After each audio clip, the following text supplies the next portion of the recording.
నమస్తే. గాంధీ భవన్లో ఉన్న నాతో పాటు తెలంగాణ ఉద్యమకారులు కాంగ్రెస్ పార్టీ అధికార ప్రతినిధి పున్నా కైలాష్ నేత గారు ఉన్నారు. సో ఈ మధ్యకాలంలో కేటీఆర్ కాంగ్రెస్ పార్టీ మీద విరుచుకుపడతాడు. రాబోయే పార్లమెంట్లో మెజార్టీ సీట్లు గెలిచే లక్ష్యంగా ఆయన దూకుడు కనిపిస్తోంది. సో ఏం మాట్లాడుతారో ఒకసారి మాట్లాడే ప్రయత్నిద్దాం. అన్న నమస్తే. హాయ్ రాము. సో మీరు అధికారులకు దాదాపు 2 నెలలు కావస్తా ఉన్నది. సో కేటీఆర్ దూకుడు ఈ మధ్య మీరు అబ్జర్వ్ చేస్తూ ఉన్నారా? ఇక చేస్తాము. ఇప్పుడు ఎట్లుంటుందంటే కింద పడ్డ పైసా నాదే అనేటోళ్ళు లేదా ఫ్యూడలిస్టులకు ప్రజాస్వామ్యం అంటే ఇష్టం ఉన్నది రాము. ఎందుకంటే ప్రజాస్వామ్యంలో ప్రజలు ఇచ్చిన తీర్పును గౌరవించాలి. 10 ఏళ్ళు మీరు పరిపాలన చేశారు. మరి 10 సంవత్సరాల్లో గాడిద పండ్ల దోనిరా మీరు. ఓ దళితును సీఎం చేస్తా 3 ఎకరాలే కానీ ఉద్యోగాలే కానీ ఆ తర్వాత నీమ్స్ ఎయిమ్స్ హెలికాప్టర్ల వైద్యం అన్న ఏంది మళ్ళీ సెంట్రల్ గవర్నమెంట్కి సంబంధించిన ఉద్యోగాలే కానీ 100 పడకలే కానీ 1,00,000 ఎకరాలే కానీ ఇలా మీరు చెప్పుకుంటూ పోతే దాదాపు 420 ఏదైతే నువ్వు అన్నావో ఆ 420 చీటర్లు మీరనే నా భావన కలుపుతా ఉంది. బీఆర్ఎస్ ఏ రోజైతే తెలంగాణ ప్రజల వాగ్దానాన్ని విస్మరించిందో ఆ రోజు నుంచి అంటే ఆనాటి టీఆర్ఎస్ ఈనాటి బీఆర్ఎస్ ఇంకా నీకు అస్తిత్వమే లేదు. తెలంగాణలో కొన్ని జిల్లాల్లో అస్తిత్వమే లేని పరిస్థితి ఉన్నది. దాన్ని బీఆర్ఎస్గా మార్చుకొని ఏదో పొంగనాలు కొట్టిన పోసేయంట తోటి తొడగొడుచుకుంటే నేను మెడగొచ్చుకుంటానంట. ఈ తెలంగాణకే నువ్వు వచ్చంగా ఏం చేయలేదు. నిరుద్యోగులను వంచినావు, మహిళలను వంచినావు, మాదిగలను వంచినావు, అణగారిన వర్గాలని రైతులని పేదలని అన్ని వర్గాలను వంచి పీల్చుక తిని మోసం చేసి ఇలా మాట మాట్లాడుతుండు కేటీఆర్. ఏది మేము లేస్తాం మనుషులం కాదని. నువ్వు లేచేది లేదు, పీకేది లేదు. తెలంగాణ నుంచి బీఆర్ఎస్ బీచారం ఎత్తింది, క్లోజ్. సో ఆయన పదే ఈ మధ్యకాలంలో మీటింగ్లలో ఏం మాట్లాడుతున్నారు అంటే కాంగ్రెస్ పార్టీ ఇచ్చిన 6 గ్యారెంట్లు 100 రోజుల్లోపు అమలు చేయకపోతే నెరవేర్చకపోతే బట్టలు ఇప్పి కొడతాం బయట తిరగని ఏమంటావు? అవునా, మమ్మల్ని కొడతానికి ఆయన బట్టలు ఇప్పుకోవటం ఎందుకు? ఆయన బట్టలు ఇప్పుకొని తిరగాలి. ఆల్రెడీ తెలంగాణ ప్రజలు మిమ్మల్ని మీ కుటుంబాన్ని బట్టలు ఇప్పి రోడ్ల మీద బడబెట్టిర్రు. ఇంకా సిగ్గన తెచ్చుకోండి. ఎందుకంటే కర్రు కాల్చి వాత పెట్టిర్రు. రాజకీయాల్లో గెలిపోవటము. కాంగ్రెస్ పార్టీ ఇలా కొత్తగా అధికారం లేదు. రేపు భవిష్యత్తులో మొత్తం మేమే ఉంటామని కూడా చెప్తున్నాము. ప్రజలు ప్రేమ ఆశీర్వాదం ప్రజల యొక్క మన్నని పొందిన రోజు మీరైనా మేమైనా ఉంటాం. మీరు 10 ఏళ్ళు ఉన్నారు. మరి మీరు 10 ఏళ్లలో చేయలేని పనులని కానీ మేము ప్రశ్నిస్తూ వచ్చాము. మరి ప్రతిపక్షంగా మాకు ఒక అవకాశం ఇచ్చిర్రు. మాకు కూడా ఒక అవకాశం ఇచ్చినప్పుడు ఆ సమయం డెడ్ లైన్ మీరు పెట్టమంటే మేము పెట్టింది కాదు, మాకు మేముగా పెట్టుకున్నాం. తప్పకుండా ప్రజలకు ఇచ్చిన వాగ్దానాలు నెరవేరుస్తాము. ఇప్పుడు 60 రోజులు అయింది. ఇంకా చూడండి ఇంకో 40 రోజులు ఉంది. రేపు 2 అమలు చేస్తాం, మరో 2 అమలు చేస్తాం, మొత్తం 6 చేస్తాం. 6 ఇంకా మీరు చెప్పినే కాకుండా చేసి కూడా ఉన్నాయి. ఇవాళ అణగారిన జాతుల ఆత్మగౌరవాన్ని తెలంగాణ సాహితీ సమరాంగంలో తెలంగాణ యొక్క జాతిని ఆ సేతు హిమాచలం తీసుకుపోయిన ఓ మాదిగ సామాజిక వర్గం అనేట నందశ్రీ పాటని నువ్వు దొక్కిపెట్టినవే. దాన్ని మేము తీసుకొచ్చడం తప్ప కేటీఆర్? టీజీ ఏంటిది? తెలంగాణ అస్తిత్వం, తెలంగాణ మట్టి వాసన నుంచి వచ్చే టీజీని నువ్వు టీఆర్ఎస్ అనేటువంటి అక్షరం చూపించే టీఎస్ని పెట్టుకున్నవే. దాన్ని మేము టీజీగా మార్చడం తప్ప?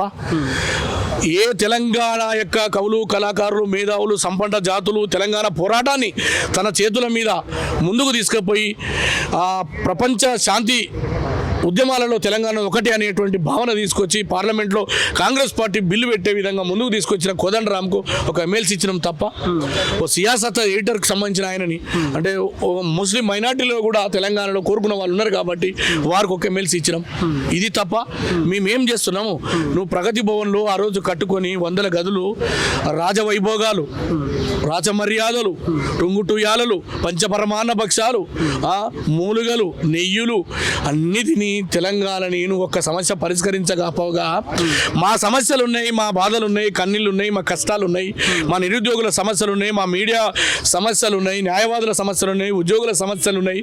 తెలంగాణలో రెక్కాడితే డొక్కాడని పేదల మహిళల యొక్క గిరిజనుల యొక్క పోడు భూముల సమస్యలు, దళిత భూముల సమస్యలు, అసైన్ భూముల సమస్యలు ఉన్నాయి అని ఒక ప్రగతి భవన్కి వస్తే ఒక్క రోజు కూడా నువ్వు ఒక కాగితం తీసుకోలే ముఖ్యమంత్రి. ఇవాళ ముసలి కన్నీరు కాలుస్తున్నావు అంటే ఏంటిది? 100 ఎలుకలు తిన్నటువంటి పిల్లి తీర్థయాత్రలకు పోయినట్టు ఒక ఈదీ అమీన్ అనేటువంటి ఒక నరరూప రాక్షసుని యొక్క భావజాలాన్ని పుణికిపుచ్చుకొని తెలంగాణలో ప్రజల యొక్క త్యాగాలని, కవులని, విద్యార్థుల యొక్క త్యాగాలని నువ్వు రక్త మాంసంతో రక్తపు ముక్కుడు తిన్నటువంటి నీచుడవు నువ్వు. అలాంటి నీచుడవు మమ్మల్ని ప్రశ్నిస్తే నీకు ఎక్కడికి రాని అడుగుతున్నావు. ఇలా ఎవరి తెలంగాణ పాలయిందురు అని తెలంగాణ ప్రజలు ఆడి పాడి ఈ తెలంగాణ తెలంగాణలో నిన్ను బొందబెట్టిరు కాబట్టి ఇవాళ నీకు రోషం వస్తుంది.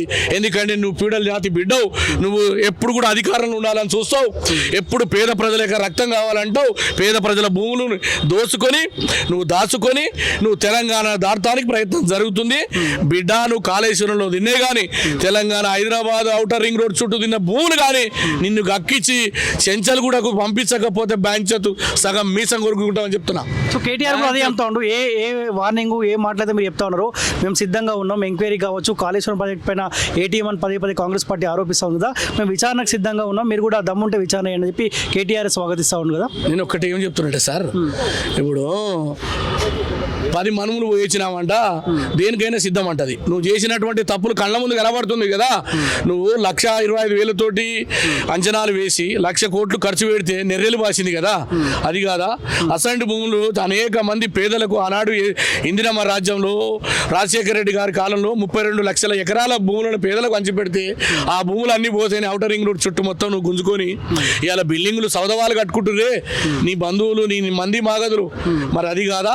రక్త తర్పణంతో తెలంగాణ ఏదైతే రాష్ట్ర నిర్మాణం అయిందో ఇది మీ పాలైంది, మీ కుటుంబం పాలైంది, మీ బంధువుల పాలైంది.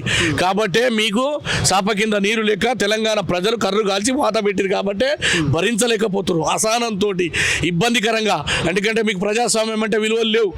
ఆ రోజు ఒక్కరికి మంత్రికి విలువనారే ఇవాళ సిగ్గు తప్పి మాట మాట్లాడుతున్నారు.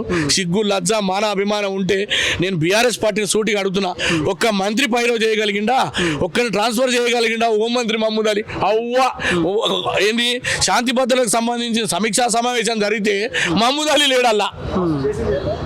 విద్యుత్ శాఖకు సంబంధించినటువంటిది రెగ్యులరైజేషన్ సంబంధించిన విషయం లోపల నల్గొండ జిల్లాకు సంబంధించిన మంత్రి ఆ రోజు లేకపోవడం బాధాకరం కదా. ఇది కాదా? మీకు అంటా ఉండు మీ దాంట్లో మైనార్టీ వాళ్ళకి అవకాశం ఇవ్వలేదని చెప్పి కేటీఆర్ అంటా ఉండు కదా. ఎవరు? కేటీఆర్ మైనార్టీ వాళ్ళకి ఎవరికి అవకాశం ఇవ్వలేదు అని కేటీఆర్ అంటా. నేను ఏమంటున్నంటే నువ్వు మాదిగల్ని విస్మరించినావు, లంబాడీలని ఒక దశలో తీసుకోలే, మహిళల్ని తీసుకోలే, ఆ తర్వాత అణగారిన వర్గాలని ఎవరిని కూడా నువ్వు తీసుకోలే. మీరు కనుక సామాజిక న్యాయంతో కూడుకుంది అలా బట్టి విక్రమార్క దళితుడు, స్పీకర్ ఎవరండి దళితుడు, పొన్నం ప్రభాకర్ ఎవరండి అణగారిన వర్గాలకు సంబంధించిన, సీతక్క ఎవరండి ఓ గిరిజన బిడ్డ, తుపాకులను ముద్దాడు వచ్చి మళ్ళీ ప్రజాస్వామ్యం వైపు వచ్చినటువంటి నా అక్కని మంత్రి పదవి చేసినాం. ఇది కాదా సామాజిక న్యాయం? నీ లెక్క మాదిగ సామాజిక వర్గానికి చెందినటువంటి రాజయ్యని తప్పు చేసిండో ఒప్పు చేసిండో మాకు తెలియదు. గోషి వ్యక్తి ముడి మీద అంతే అవతల వాడే ఒక ఉప ముఖ్యమంత్రిని. పాపం ఆయన గోషి కట్టుకోవడమే తప్ప, గోషి కట్టుకోవడం తప్ప. ఇది తెలంగాణలో సంస్కృతి కదా. ఆదిలాబాద్ జిల్లాలో కరీంనగర్లో నిజామాబాద్లో గోషి కడతారండి, ఇటు సైడ్ ఉండవు కావచ్చు. అది గోషి కట్టినందుకు ఇక నువ్వు ఈ గోషే ఉండొద్దు అని గోషి కూడా వ్యక్తివి. ఇవాళ మొసలు కన్నీరు గారుస్తుంటివి. మైనార్టీ షబ్బీర్ అలీ లేడా అండి? షబ్బీర్ అలీ ఒక ప్రభుత్వంలో ఒక క్యాబినెట్ హోదాలో ఉన్నాడు. ఎప్పుడు ఏమి ఇవ్వాలనో కాంగ్రెస్ పార్టీ రేవంత్ రెడ్డి గారి నాయకత్వంలో ఈ రాష్ట్రంలో అన్ని ఆలోచనలు జరుగుతున్నాయి. బీసీలకు సమమైన వాటా వస్తుంది, బలైన వర్గాలకు, ఎస్సీలకు, ఎస్టీలకు, మాదిగలకు, మాలలకు, అన్ని జాతులకు అవకాశాలు కాంగ్రెస్ ప్రభుత్వంలో వస్తాయి. రాము గారు మీరు ఎప్పుడు కూడా చూడండి, మిగతా పార్టీ లెక్క ఏక వ్యక్తి నియంతృత్వం ఉండదు కాంగ్రెస్ పార్టీ. కాంగ్రెస్ పార్టీ ఒక సామాజిక వర్గానికి ఒకటి ఇస్తే మరొక సామాజిక వర్గానికి ఇచ్చుకుంటూ సమాజంలో ఉండబట్టి బీసీ, ఎస్సీ, ఎస్టీలను అందరినీ కూడా సామాజిక న్యాయం వైపు తీసుకుపోయి ఆ ఎజెండాని ఫుల్ఫిల్ చేయగలిగేటువంటి కెపాసిటీ ఉంది. మహిళలకు మంత్రి పదవి లేదండి ఒక దమ్ము. ఆమె కవితకు మరి ఇట్లా బుజ్జన లేదా? ఇవాళ కవిత ఏందో ఓ పూలేని పెట్టుకొని ఊరేగుతుంది. ఇక గమ్మత్తుంది, 9.5 ఏళ్ళు గాడిద పండ్లు తొమ్మిందంటే ఇవాళ వచ్చి మళ్ళీ పూలే విగ్రహం అంటుంది. ఎవడైనా ఏం చేసినావు? 9.5 సంవత్సరాలు నీ అయ్య ముఖ్యమంత్రి, నీ అన్న మంత్రి, నీ అన్న రాజ్యసభ సభ్యుడు, నీ బావ మంత్రి, నీ చుట్టాలందరూ కూడా అన్ని అనుభవించడం కదా. ఆ రోజు ఎందుకో చర్చించలే? ఏం బికినావు? గడ్డి బికినావా? కవితని అడుగుతున్నా, కనీసం బుద్ధి ఉండాలి. ఆడపుట్టిన ఓన్ మీద చేస్తావు, ఏమని చేస్తావు? ప్రజలంతా చూస్తలేరా? 60 రోజులు అయింది అంటే మేము చేయకపోతే మా తీర్చి ఇది తెల్లని చందమామ ఇస్తే మేము మసిపూసి మారడికాయ చేస్తున్నామా? ప్రజల ముందు క్లియర్ కనబడుతుంది మీరు చేసినటువంటి దొంగతనాలు, అప్పులు, మోసాలు, భూముల కుంభకోణాలు ఒక్కొక్కటిగా బయటకు వస్తుంది. కాబట్టి ఏం చేస్తారు ఇక ప్రజల ఎజెండా అంటే ఇది తేలు శివలింగం మీద కూర్చుందట, చెప్పుతో కొట్టలేము, చేయితో తీయలేము. కానీ తెలంగాణ కాలం అయిపోయింది. ఎందుకంటున్నా ఈ మాట అంటే తెలంగాణ అస్తిత్వాన్ని చంపింది మీరు, ఆత్మగౌరవాన్ని చంపింది మీరు, నిధులు, నీళ్లు, నియామకాలు మొత్తం మీ కుటుంబమే దోచుకుంది. కాబట్టి తెలంగాణ ప్రజలు మిమ్మల్ని క్షమించే ప్రశ్న లేదు. తెలంగాణ పొరిమెల్లో మిమ్మల్ని తరిమి కొట్టడానికి కాళోజీ సిద్ధాంతాన్ని ఈ ప్రజలు సిద్ధంగా ఉన్నారు. తెలంగాణ ప్రజలు ఆత్మగౌరవంతో ఉంటారు. మీ లెక్క సిగ్గు తప్పి శరం తప్పి ఓడలో ఉన్నంత పోవడం వలన, ఓడ దాటంగా పోవడం వలన నేను అడుగుతున్న కేసీఆర్ పట్టుకొని కేటీఆర్ని ఏం బిగిరా మీరు పూలే విగ్రహం ఎవడు పెట్టొద్దు అన్నాడు. నేను ఏమైనా ఆపినావా? అంబేద్కర్ తర్వాత పూలే అంత పెద్దది ఎవడు పెట్టొద్దు అంటే మేము దాన్ని ఏమైనా అడ్డుకుంటావా? నువ్వేమైనా వేస్తుంటే పునాదిని ఊడగొడితివా? ఏం చేసినావు? ఇప్పుడున్నటువంటి బీఆర్ఎస్ భవన్లో కట్టు, నీ దమ్ముంటే, నువ్వు మొగను అయితే, నీతి ఉంటే, నిజాయితీ ఉంటే, నీలో తెలంగాణ రక్తం ఉంటే బీఆర్ఎస్ భవన్ కూలగొట్టి నా కొడుక పూలే భవన్ కట్టు, పూలే విగ్రహం కట్టు. 125 సవాల్ చేస్తున్నా. ఇది కాదు, ఎందుకంటే ప్రభుత్వాన్ని ఇరుకున పెట్టి 4 ఓట్లు సంపాదించుకోవడానికి రేపు లోక్సభ ఎన్నికల్లో ఈ డ్రామాలు ఆడుతున్నటువంటి ఈ దండుపాలెం ముఠా యొక్క అరాచకాలు తెలంగాణ ప్రజలు క్షమించరు. కవిత చేసే ధర్నాతోటి మీరు దిగొచ్చే అవకాశం ఉంటుంది మీ ప్రభుత్వం? ఎందుకు దిగుతాం? ఆ ఊరు పెద్ద పుడింగం ఆమె. సచిన బర్రె పలిపోయిన బుడ్డాడు. నీ కథే అయిపోయింది, నీ దుకాణం ఒడిచిపోయింది. నీ గురించో నీ గురించి కాదు. ఇప్పటికే ఏదైతే ప్రగతి భవన్ కట్టుకున్నామో దానికి పూలే భవన్ పెట్టినాము. ఎప్పుడు పెట్టాలి, ఎట్లా పెట్టాలి అన్ని మాకు తెలుసు. ఇప్పుడు జే తెలంగాణ మీకు తెలియదా? ఏం జరుగుతుందో, టీజీ ఏమవుతుందో తెలుస్తలేదా? తర్వాత కోదండరాం లాంటి వారికి ఎమ్మెల్సీ ఇచ్చినాం. ఇది కాదా? మా సామాజిక న్యాయం బల్మూరు వెంకట్కి వచ్చింది, మా మహేష్ గౌడన్నకు వచ్చింది. అన్ని కార్యక్రమాలు చేసి ప్రజల్ని ఒప్పించి మెప్పించి రేవంత్ రెడ్డి గారి నాయకత్వంలో సామాజిక న్యాయం, ఆత్మగౌరవం, తెలంగాణ అస్తిత్వం, ఉద్యోగ కల్పన, నిరుద్యోగుల ఆకాంక్షలను గౌరవించి రైతుల యొక్క పచ్చదనంతో కూడుకున్న ప్రాజెక్టులతో కలకలాడేటువంటి కార్యక్రమానికి మాకు 5 సంవత్సరాలకు అవకాశం ఉంది. తప్పకుండా పూర్తి చేస్తాం. రేవంత్ రెడ్డి గారు ఒక ట్రబుల్ షూటర్గా ఈ కాంగ్రెస్ ప్రభుత్వాన్ని గట్టెక్కించి ముందుకు తీసుకుపోయి ఈ తెలంగాణలో మీరేదైతే ఏ అస్తిత్వం మీద, ఏ పునాదుల మీద అయితే 10 సంవత్సరాలు పరిపాలించి మోసం చేసిరో వాటిని అన్నిటి కూడా మేము భుజాన్ని ఎత్తుకొని ముందుకు తీసుకు. కోదండరాం కెట్లిస్తారు, ఆయన ఒక రాజకీయ పార్టీ సంబంధించిన అధ్యక్షుడు కదా, ఆయన కెట్లిస్తారు అని చెప్పి కేటీఆర్ అంటా ఉండు కదా. ఇప్పుడు నేనేమంటున్నంటే ఓ పార్థ సారథికి ఇచ్చిండు ఆయన, వానికి తెలంగాణకు సంబంధం లేదు, తెలంగాణ అక్షరాలు రావు. ఓ గాయత్రి రవి తెలంగాణ ఉద్యమంలో పోరాటం చేయలేదు. ఆ తర్వాత ఎవరండి తలసాని శ్రీనివాస్ యాదవ్, వాడు తెలంగాణ లేదు, కనీసం తెలంగాణలో నాది భాగస్వామ్యం కూడా అనలేదు. ఓ దాన నాగేందర్ చేరిండు. ఆ తర్వాత పట్నం మహేందర్ రెడ్డి తెలంగాణ వాదులని శివప్రసాద్ పటేల్ని పండబెట్టి తొక్కిండండి. శివప్రసాద్ పటేల్ ఇవాళ బీసీ కమిషన్ మెంబరు, అని కొట్టి జైల్లో పడేసిండు. అటువంటి వానికి మంత్రి పదవి ఇస్తేవి. ఆ తెలంగాణకు వ్యతిరేకంగా ఉన్నటువంటి సబితమ్మకి ఇస్తేవి. ఎవరికి తెలంగాణ వాదానికి ద్రోహం చేసినటువంటి దుర్మార్గుల పాలనే మీ పాలన. మాది తెలంగాణ ఆత్మగౌరవం, ప్రజాస్వామ్యం, ప్రజల యొక్క ఆకాంక్షలని ముందుకు తీసుకుపోయే వాళ్ళే నాయకులే ఉంటారు. ఉత్తమ్ కుమార్ రెడ్డి, బట్టి విక్రమార్క చూడండి, కోమటిరెడ్డి వెంకరెడ్డి రాజీనామా చేసిండు. 610 జీవోకి సంబంధించి తెలంగాణ ఉద్యమంలో పాల్గొన్న సీతక్క, తెలంగాణ పార్లమెంట్ సభ్యులకు సంబంధించి ఆ రోజు పార్లమెంట్లో ఎలుగెత్తి చాటినటువంటి నా పొన్నం ప్రభాకర్ మంత్రి అయిందండి. మంత్రి పదవి కోసం కాకుండా తెలంగాణ కావాలని జూపల్లి కృష్ణారావు అయిందండి. ఎవరండి మా దాంట్లో తెలంగాణ వాసన లేని వాళ్ళు? తెలంగాణకు వ్యతిరేకంగా ద్రోహం చేసి తెలంగాణ ప్రజల్ని పీడించి పిప్పి చేసినటువంటి నీచులు అంతా కూడా నీ వైపు ఉన్నారు. కానీ మీ రేవంత్ రెడ్డికి ముఖ్యమంత్రి పదవి మేనేజ్మెంట్ కోటాలో వచ్చిందంట, ప్రజల చేత ఎన్నుకోబడితే రాలేదని కేటీఆర్ అంటా ఉండు. నేనేమంటున్నానంటే, నీ అయ్య పేరు చెప్పుకొని నువ్వు వచ్చినావు, నీ అయ్య పేరు చెప్పుకొని మేనేజ్మెంట్ కోటాలో నీ హక్కు వచ్చింది. ఆ తర్వాత నువ్వు అమ్ముకుంటే రాజ్యసభలు అమ్ముకున్నావేమో, మందు గోళీలు ఇచ్చినందుకు సంతోష్కి ఇచ్చినట్టును. నేను అడుగుతున్నా, అరే భయ్ కేటీఆర్, నువ్వు నేను ఈ ఏజ్లో 2-3 సంవత్సరాలు తెలంగాణ యొక్క అస్తిత్వాన్ని ముద్దాడిన, తెలంగాణ ప్రజల కోసం నా రక్తం మాంసాలు నా కుటుంబాన్ని వదిలిన, నాకేమి ఇచ్చినవరా? అందశ్రీ పాట రాసిండు. తెలంగాణ కోసం నా గద్దరన్న గోషిగొంగడేసి ఆట ఆడిండు. నా గాన కోకిల విమలక్కకు ఏమిచ్చినవరా? వేదవ మాటలు ఇట్లాంటి మాట్లాడి అబాసు పాలు కావద్దు, అపాస్యం కావద్దు. నేను ఒక్కటే రిక్వెస్ట్ చేస్తున్నాను, నువ్వు చదువుకున్నాడు, ఐటీ దాకా పోయినావు, ప్రపంచంలో దావోస్ దాకా పోయినావు, నువ్వు ఏం తెచ్చినావో ఏం చచ్చినావో నేను ఒకటే అడుగుతున్నా, కాలోజీ టీవీ ద్వారా ప్రజల ముందు నవీన్ ముందే జారిపడ్డట్టుగా ఇటువంటి మాటలు మాట్లాడకూరి. ఎందుకంటే మేనేజ్మెంట్ కోటలా ట్రబుల్ షూటర్ తెలంగాణ ప్రజల ఆకాంక్షలను ముందుకు తీసుకుపోయిండు. ఆ బునాదిలో ఉన్నటువంటి నా యొక్క కాంగ్రెస్ పార్టీని ఆకాశం అంతటికి ముందుకు తీసుకుపోయి కాంగ్రెస్ పార్టీని తెలంగాణ వైపు నడిపించి కవులు, కళాకారులు, మేధావులు, రైతులు, నిరుద్యోగులు అందరినీ కూడగట్టి నీ మీద ప్రజాయుద్ధం చేసి కాంగ్రెస్ పార్టీని గెలిపించినటువంటి బాహుబలి రేవంత్ రెడ్డి గారు. ఈ తెలంగాణ యొక్క అస్తిత్వాన్ని కానీ ఆత్మగౌరవం కానీ అన్ని ప్రజల యొక్క ఆకాంక్షలు తీసుకుపోయేటువంటి ట్రబుల్ షూటర్ దమ్మున్న ముఖ్యమంత్రి. ఒకటే మాట చెప్తున్నా, మనిషి ఎంతున్నాడు, పొడుగు ఉన్నాడా, లావుడన కాదు, అటంబం ఎంత ఉంటుంది, ఇంత ఉంటుంది, 5 కిలోమీటర్లు వెళ్తుంది. మా రేవంత్ రెడ్డి కూడా అంతే. ఈ 5 కోట్ల ప్రజల యొక్క 4 కోట్ల ప్రజల యొక్క ఆత్మగౌరవాన్ని కాపాడిండు, కాంగ్రెస్ పార్టీని తీసుకొచ్చిండు, ప్రజలు ఎన్నుకున్న ముఖ్యమంత్రిగా ఉన్నాడు. మీరు చూడండి, రాబోయే రోజుల్లో అన్ని ఒక్కొక్కటిగా మీరు నాశనం చేసిన అన్ని కార్యక్రమాల్ని పునరుద్ధరిస్తూ తెలంగాణ ఆత్మగౌరవాన్ని ఇముడింప చేసి తెలంగాణ ప్రజల యొక్క ఆకాంక్షల్ని ఇప్పటికే 2 నెరవేర్చినాం, మరో 2 చేస్తాం, ఇంకా 2 చేస్తాం. అన్ని కార్యక్రమాలు పూర్తి చేసి తెలంగాణ అంటే ఇది రోల్డ్ మోడల్. తెలంగాణ అంటే ఏదైతే ఎర్రకోట బురుజుల మీద మొన్న కనీసం శకటం పెట్టలేనటువంటి పరిస్థితి వచ్చిందండి వీళ్ళు ఏది బీఆర్ఎస్ పాలన మళ్ళీ శకటం తీసుకొచ్చినాం అది కాదా వారి గొప్పతనం నువ్వు ఎవరైతే అసహించుకొని ఎవరైతే తిట్టినావో తెలంగాణ కోసం పోరాడిన వాళ్ళందరూ మేము అగ్రం చేసుకొని వాళ్ళందరికీ అన్ని కార్యక్రమాల్లో భాగస్వామ్యం కల్పిస్తున్నాం అది మా రేవంత్ రెడ్డి గారి యొక్క గొప్పతనం 100% రేవంత్ రెడ్డి గారిది కాలంలో ఈ 5 సంవత్సరాల్లో సామాజిక న్యాయం కానీ పేదల యొక్క కన్నీళ్లు దుర్చే కార్యక్రమం కానీ పేదలు ఏ కళలతోటైతే తెలంగాణ తెచ్చుకురో నిరుద్యోగులు కవులు కళాకారు సంపద జాతులు అనుకోండి ఈ జాతుల యొక్క ఆత్మగౌరవాన్ని తప్పకుండా నిలబెట్టి ఇదిరా తెలంగాణ ఇదిరా రేవంత్ రెడ్డి ఇది మా రేవంత్ అన్న అని ప్రజలతో అనిపించుకునే నాయకుడు మా తెలంగాణ బాహుబలి ముఖ్యమంత్రి రేవంత్ రెడ్డి గారు. సో కేసీఆర్ అనే పులి బయటికి రాబోతా ఉందంటే ఏమన్నా భయం అయితే ఉందా పార్లమెంట్ ఎలక్షన్ల కంటే ముందు మీ పార్టీకి? ఇగో భయం అయ్యేది ఉంటే ఆయన బిడ్డను పట్టుకపోతే లిక్కర్ స్కామ్లా కేసీఆర్ నరేంద్ర మోడీ అమిత్ షాని పెట్టి కాలు మొక్కి పన్ను కట్టొచ్చిండు. ఎవరు పులి ఎక్కడ పిల్లి మీరు పిల్లి అయ్యారు కాబట్టి ప్రజలు మూలకు సంతే ఆడబడ్డవు కాబట్టి పిల్లులు పుల్లు అన్ని కూడా అన్ని అడవిలు ఉంటాయి. అడవిలో ఉన్నప్పుడు మా అడవిలో మీకు అవకాశాలు ఉంటాయి. మరి అడవి నుంచి బయటకు వచ్చినప్పుడు మానవుల రక్షణ కోసం బోన్లు పెట్టి కూర్చుంటాం లేదా తుపాకులు తీసుకొని కాలుస్తారు. మరి ప్రజలు తుపాకులతో కాల్చలేరు నిన్ను. ఓటు అనే ఆయుధం ఉంది. ఆ ఓటు అనేటువంటి ఆయుధంతో నిన్ను 5 కిలోమీటర్ల లోపల బొంద పెడతారు. కాబట్టి ఈ పులులు పిల్లులు ఇవన్నీ ఎవరికో చెప్పాలి. నువ్వు చెవులో పూలు పెట్టాలి కాలిఫ్లవర్లు పెట్టాలి. కానీ తెలంగాణలో నీతో యుద్ధం చేసేసినటువంటి బెబ్బులు ఉన్నాడు సింహం లాంటి నాయకుడు.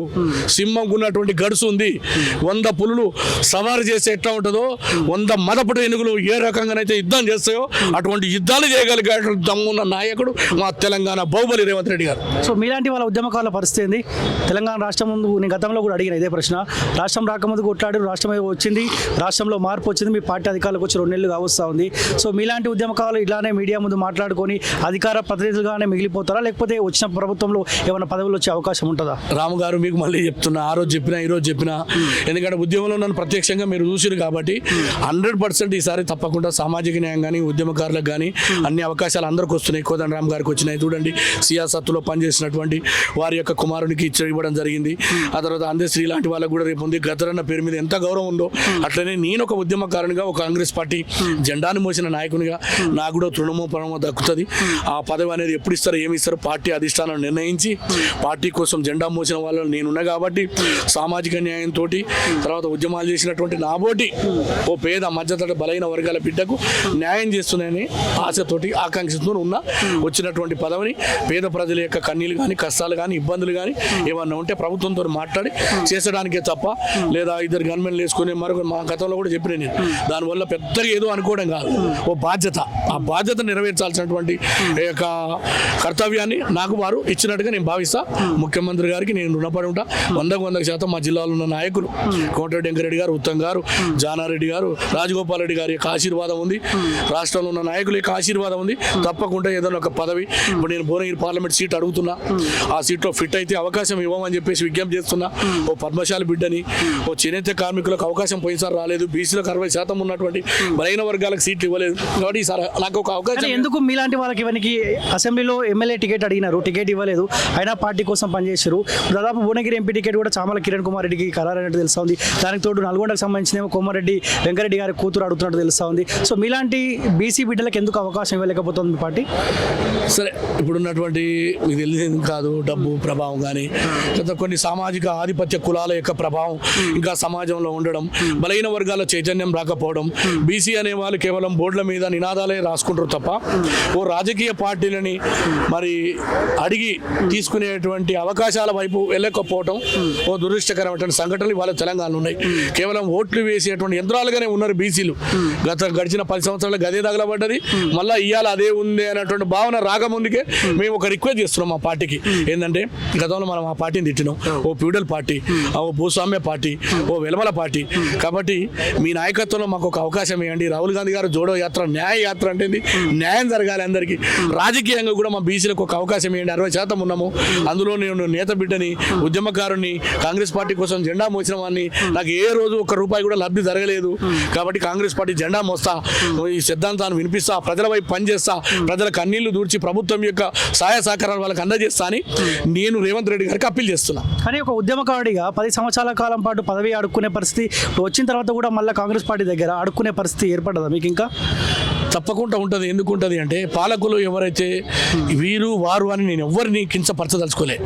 ఎందుకంటే పాలకులు ఎప్పుడు కూడా ఇతరులకు అవకాశాలు ఇవ్వాలని చూడరు. నువ్వు కొట్లాడితే తప్ప అవకాశాలు రావు. కాబట్టి మరీ ముఖ్యంగా 60% ఉన్నటువంటి ఈ జాతులు ఎప్పుడు కూడా సభలు కానీ సమావేశాలు కానీ ఐక్యతను కానీ లేదా పార్టీల పైన తిరుగుబాటు కానీ జెండాని అమలు పరుస్తలేవు. 4 సభలు పెడతారు, మాకు సీట్లు కావాలనో ప్రెస్ మీట్ పెడతారు, పోతారు. కానీ ఆ చైతన్యాన్ని కనుక మనం చూపిస్తే తప్పకుండా రాజకీయ పార్టీలు ఇస్తాయి. ఇప్పుడు తమిళనాడులో ఏం జరుగుతుంది, సామాజిక న్యాయం, బీహార్లో ఏం జరుగుతుంది, ఉత్తరప్రదేశ్లో ఏం జరుగుతుంది. కాబట్టి అటువంటి దిశగా బలహీన వర్గాలు యాచించే బదులు శాసించే దిశగా తీసుకుంటే అవకాశాలు వస్తాయని నేను భావిస్తున్నా. సో మీకు ముఖ్యమంత్రి రేవంత్ రెడ్డి గారు బ్లెస్సింగ్స్ ఉండొచ్చు, కానీ మీ జిల్లా నాయకుల బ్లెస్సింగ్స్ కూడా ఉండాలి కదా. వాళ్ళ సపోర్ట్ తోటే మీరు ఒక అడుగు ముందుకేయగలుగుతారు. ఆ సపోర్ట్ దొరుకుతుందా? ఉంటుందని ఆశిస్తున్నా బ్రదర్. ఎందుకంటే ఉత్తమ్ గారు నన్ను గత 15 సంవత్సరాల నుంచి చూసారు. ఉద్యమంలో ఉన్నప్పుడు వెంకరెడ్డి గారు చూశారు, జానారెడ్డి గారు చూశారు, మా రాజగోపాల్ అన్న మన ఎమ్మెల్యే ఏదైతే నిలబడిండో ఆ సందర్భంలో మేమందరం కూడా విడ్రా అయ్యి అన్న కోసం పనిచేసిన. గతంలో ఆయన ఎంపీగా చేసినప్పుడు చేసిన, ఎమ్మెల్యేకి చేసిన, 2014లో టికెట్ అడిగిన, 18 అడిగిన, 22 అడిగిన, మన బై ఎలక్షన్ వచ్చినప్పుడు మన జనరల్ ఎలక్షన్ 4 సార్లు అడిగిన. ఇక అవకాశం వస్తుందా రాదా, ఇవ్వాలనా ఇవ్వద్దా అనేది పార్టీ నిర్ణయించాలి. పార్టీ తీసుకునే నిర్ణయాన్ని కట్టుబడి ఉంటా. సరే 100% అయితే ఈసారి అవకాశం వస్తుందని భావిస్తాను. Okay okay, thank you so much అన్న. Thank you. సో ఇది తెలంగాణ ఉద్యమకారుడు పున్న కైలాష్ నేతతోటి స్పెషల్ ఇంటర్వ్యూ. సో ఏదేమైనప్పటికీ కాంగ్రెస్ పార్టీ కూడా గత ప్రభుత్వం మీద విమర్శలు చేసింది కాబట్టి ఈ ప్రభుత్వంలో అయినా ఉద్యమకారులకు అవకాశాలు ఇవ్వాలని కూడా కోరుకుంటాం. సో ఖచ్చితంగా ఒకవేళ అవకాశం ఇవ్వకపోతే ఖచ్చితంగా ఉద్యమకారుల పక్షాన, బీసీల పక్షాన కాలేజ్ ఖచ్చితంగా కొట్లాడే ప్రయత్నం చేస్తుంది. చూసుకోండి college TV. Thank you so much.